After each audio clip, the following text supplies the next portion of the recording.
Ministerios Buscando de Dios presenta al pastor Jorge Hernández Toca con un consejo de la palabra de Dios.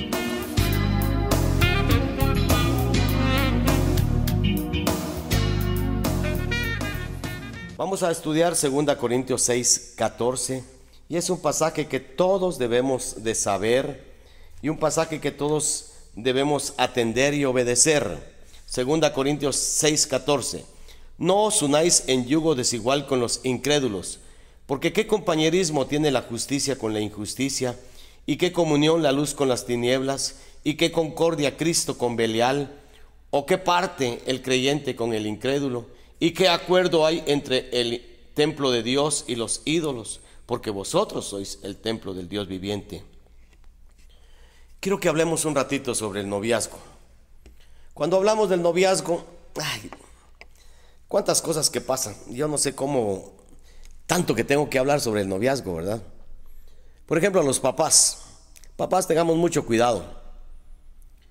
A veces, si ustedes son como yo, que traía una cadena de celos. Ay, qué terrible. ¿Sabe una cosa? Le quiero dar un comentario a usted, papá y mamá. Yo tuve muchos celos cuando yo fui jovencito.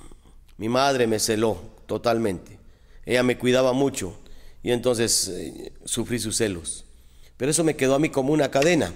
Y cuando yo me casé, yo recordaba los celos. Y yo recordaba que a los hijos se les hace sufrir cuando un padre y una madre son extremadamente celosos con los hijos. Los hijos sufren profundamente. Y ojalá que usted lo recuerde para que usted no haga sufrir a sus hijos. Hay gente que dice, porque esa es una de las excusas especialmente de los varones para con las hembras: yo te celo porque te quiero. No, celar es cuidar, pero los celos son enfermizos, porque los celos son dudar de la pareja. Pues muchos de nosotros tenemos celos malos, extremados con nuestros hijos, y tenemos que tener mucho cuidado porque nuestros hijos pasan por etapas, y creo que desde pequeñitos debemos prepararlos, y voy a ir hablando algunas cosas. Yo desde que me casé, y para que usted vaya conociendo la historia mía, yo principié a trabajar con mi esposita, los dos cristianos, los dos hijos de Dios, servíamos a Dios desde jovencitos, y hermanos, gracias a Dios porque en el Señor nos casamos, y yo principié a preparar a mi esposa con dos cosas, fíjese usted. Una, el no tener preferencias en el hogar. Ay, las preferencias cómo son de terribles. Y lo voy a tocar otro día. Y el otro, el de los celos. No hay que celar a los hijos. No hagamos la vida imposible de nuestros hijos a través de estarlos celando. Y yo no tenía hijos y principié a trabajar a mi esposa. Cuidado las preferencias, cuidado los celos. Y muchas veces me decía, ni hijos tenemos y ya me estás regañando con esto. Después nació nuestra nenita y al nacer, por un descuido de los médicos, se nos murió. Y mi esposa sufrió muchísimo. La segunda vez, mi esposa tuvo un accidente, un golpe, y perdió a su segundo bebé antes de que naciera. Los médicos le dijeron que ya no podía tener bebés, pero como un milagro y una bendición de Dios, los dos que tengo, dos varones, son bendición y milagro de Dios. Los dos están entregados al Señor, conocen al Señor, tienen sus familias y aman al Señor, pero especialmente Jorge, mi segundo hijo, es el pastor de alabanza de la iglesia Buscando de Dios. Gracias a Dios por esa bendición que nos ha dado. Pero pasó el momento en que yo le decía a mi esposa, no me los vas a celar.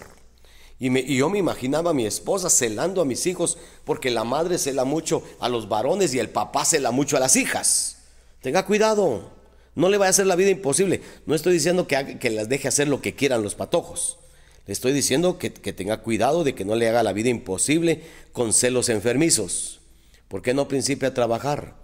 Y así como trabajé en la vida de mi esposa, yo le quiero decir a usted que yo trabajé también en la vida de mis hijos, y desde pequeñitos establecimos normas en la casa.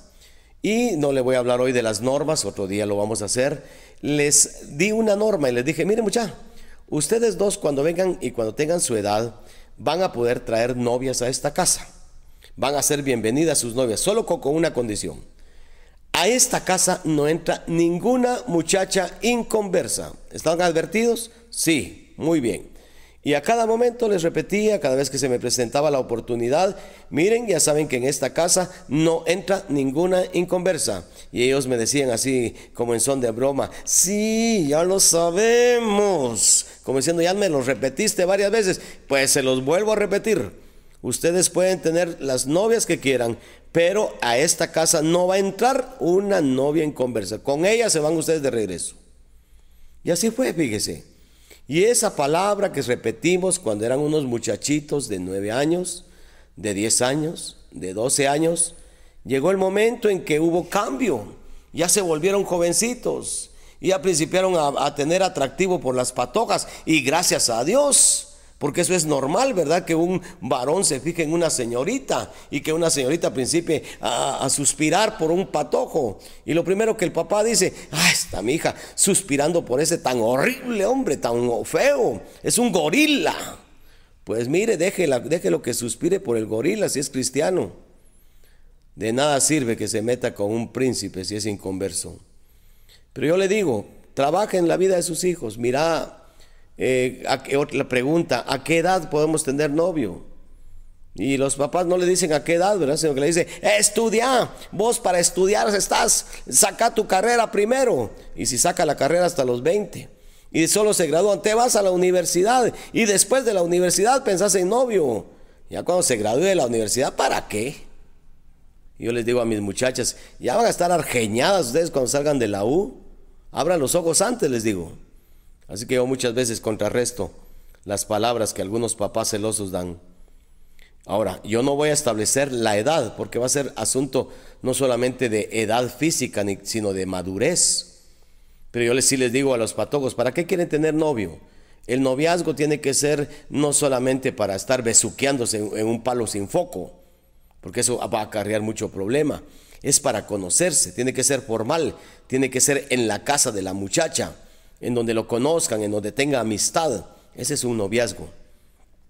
Bueno, papás, cuando principie el cambio, esa etapa nueva en sus hijos, ustedes también van a pasar esa nueva etapa, especialmente con el primer hijo. Y al primer hijo yo les pido, no le hagan la vida imposible, porque yo recuerdo a mi hermano. Mi hermano es el tercero de la familia, y mi hermano sí pudo presentar novias en mi casa. Y mi madre siempre recibió a las novias de mi hermano con mucho cariño, pero a las mías no. ¿Por qué razón? Porque eran celos los que tenía con su hijo. Y entonces los papás, sobreprotectores de los hijos, no nos damos cuenta, mis amigos, de que nuestros hijos sufren. Muchísimo sufren los hijos por la sobreprotección que queremos darles. Nosotros tenemos que guiarles, establecer normas en la casa, exigirles que vivan bajo las normas de Dios, pero vívalas usted primero, porque usted, papá, está exigiendo que los hijos honren a Dios, pero está cumpliéndolo usted. Entonces, después de eso, entrégueselos a Dios y va a ver que Dios se los va a cuidar de acuerdo a la guía de la palabra, porque si guiamos a los patojos en el temor de Dios, cuando lleguen a tomar decisiones como estas, no se van a apartar del camino del Señor. Ahí está el trabajo del papá. Los celos vamos a tener que mordernos. ¿Y sabe por qué le cuento esto? Porque cuando mis hijos tuvieron novias, mi esposita, según yo, a la que había trabajado tanto, ella nunca lo celó, fíjese usted, nunca celó a mis hijos. Ella fue muy amable cuando conoció a las muchachas, cuando las muchachas llegaban a la iglesia. Ella las quiso muchísimo. Yo, en cambio, el que trabajé a mi esposa, el que preparé a mi esposa, yo era el que traía las cadenas. Yo era el que tenía que ser curado yo mismo. Y eso no lo hice, fíjese. Y en una ocasión que lamento, y todavía después de tantos años me duele compartirla, yo le hice la vida imposible a uno de mis hijos, diciéndole que no me parecía a la muchacha, que la muchacha era mayor que él, que la muchacha pensaba en cansarse y mi hijo solamente en estudiar y un montón de cosas. Le hice la vida imposible a mi hijo. Después de que todo eso pasó, después de que llamé a mi hijo y le pedí perdón y le dije, mira, reconozco que he cometido una gran falta, perdóname por favor, te suplico que me des perdón. Yo recuerdo que mi hijo me dijo, No tengas pena, hombre. No, de aquí no te vas, le dije. No me digas no tengas pena. De aquí no te vas hasta que no me des tu perdón. Hasta que me perdones, yo me voy a sentir tranquilo. Y viene mi hijo y me dice, sí, te perdono, no tengas pena. Entonces lo abracé y algo maravilloso sucedió. Oigan, padres, cuando reconocemos nuestras faltas delante de los hijos, no perdemos autoridad. Que no vaya a ser el diablo el que nos ponga esa tontera de pensamiento. Es que yo no me puedo rebajar ante la esposa, yo no me puedo rebajar ante los hijos. Porque ¿cómo les voy a pedir perdón yo a los hijos? Pues la Biblia dice que el que se humilla será enaltecido. Mateo 23. Así es que usted humíllese, especialmente cuando ha cometido errores, cuando ha lastimado, pida perdón y va a ver qué milagro va a suceder. Entonces, cometí ese gran error de celar a mi hijo, de hacerle la vida imposible. Lo que a mí me pasó de hijo, yo se lo hice a mi hijo. Ahí aprendí la lección, ¿verdad? Y fíjese que yo después, pasados los años, decía, de veras Dios es sabio. Dios me quitó a mi nenita, fíjese. Tal vez yo en el fondo soñaba con tener una hija, una nena. Y después decía yo, si yo no hubiera sanado de estos mis celos para mis hijos, yo le hubiera hecho la vida imposible a mi nena. Tal vez mi nena se hubiera quedado de solterona, porque yo le hubiera corrido todos los novios o los aspirantes que podían haber llegado. Y Dios, antes de que sufriera mi nenita, mejor se la llevó.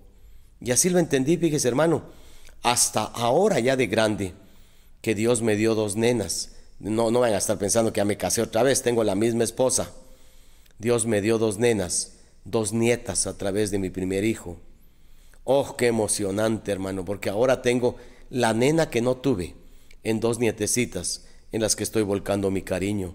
Pero le quiero decir, padre, madre que está escuchando, cuidado cuando nuestros hijos entren al noviazgo, cuando entren a esa etapa que nos trastorna a muchos de nosotros. Todas las etapas de nuestros hijos, si no nos preparamos, nos afectan. Cuando principian a estudiar, cuando se van de la casa, desde el primer año que se van de la casa, ay, cómo se siente triste, cuando se quedan llorando en la escuela, ay, pero en la secundaria, cuando ya pierden clases y hay que reponer las clases, ¿verdad? Ahí sí vale reponerlas. Uno está acostumbrado que en la primaria nunca pierden y en la secundaria es una perdedera, los haraganotes, y nos desesperamos.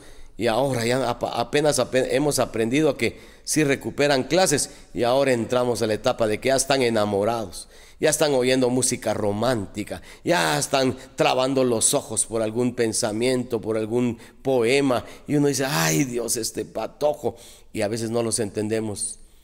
Estamos en una etapa preciosa de nuestros hijos, no se las hagamos difícil e imposible. Pero ahora, muchachos, voy con ustedes un ratito. Al hablar del noviazgo, yo quiero suplicarte y recordarte, el noviazgo, en primer lugar, es una cosa bien linda, es estar enamorado, es estar emocionado por una persona del sexo opuesto. Es lo único que la Biblia acepta, porque ahora en nuestra cultura se enamora hombre de hombre y mujer de mujer, y eso es pecado, eso es abominación a Dios. Así es que si tu hijo, padre de familia, se enamora de una muchacha, dale gloria a Dios, es normal. Si tu hija, esposo, esposa que estás escuchando, se enamora de un muchacho, aunque sea feo para ti, dale gloria a Dios, está en lo normal. Pero señorita, ¿para qué es un noviazgo? El noviazgo es para conocerse, para principiar a disfrutar de una amistad más privada, gracias a Dios. Pero el noviazgo también trae sufrimiento. El noviazgo a veces trae problemas, porque ahora resulta que te encuentras con una pareja celosa, ya no quiere que tengas otras amistades, ya quiere acaparar solamente tu tiempo, acapararte solamente a ti, y un montón de problemas que de verdad mejor deberías de ampliarlos un poquito más. No te precipites a tener novio.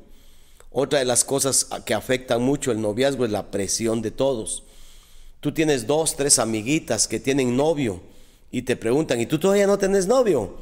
Y tienes que agachar la cabeza y decir, no, todavía no. Y diciendo, ¡hala, qué raro!, ¿verdad?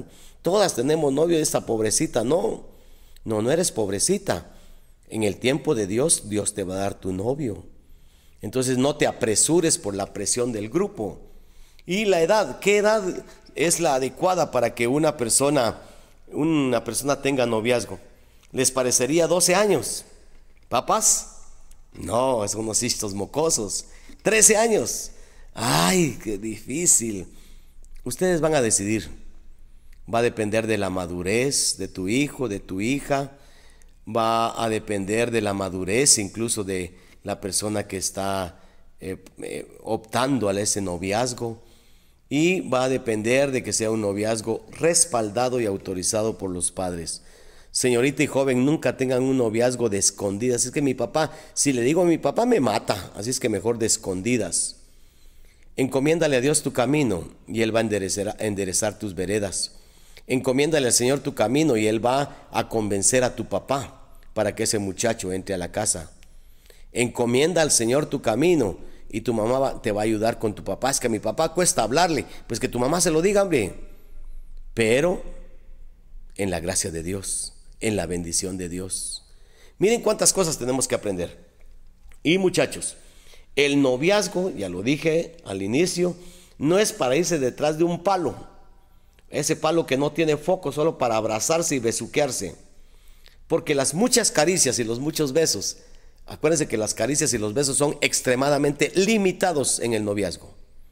Y cuando los novios se dan sus libertades de acariciarse y besarse mucho, están promoviendo el pecado, porque van camino al fracaso.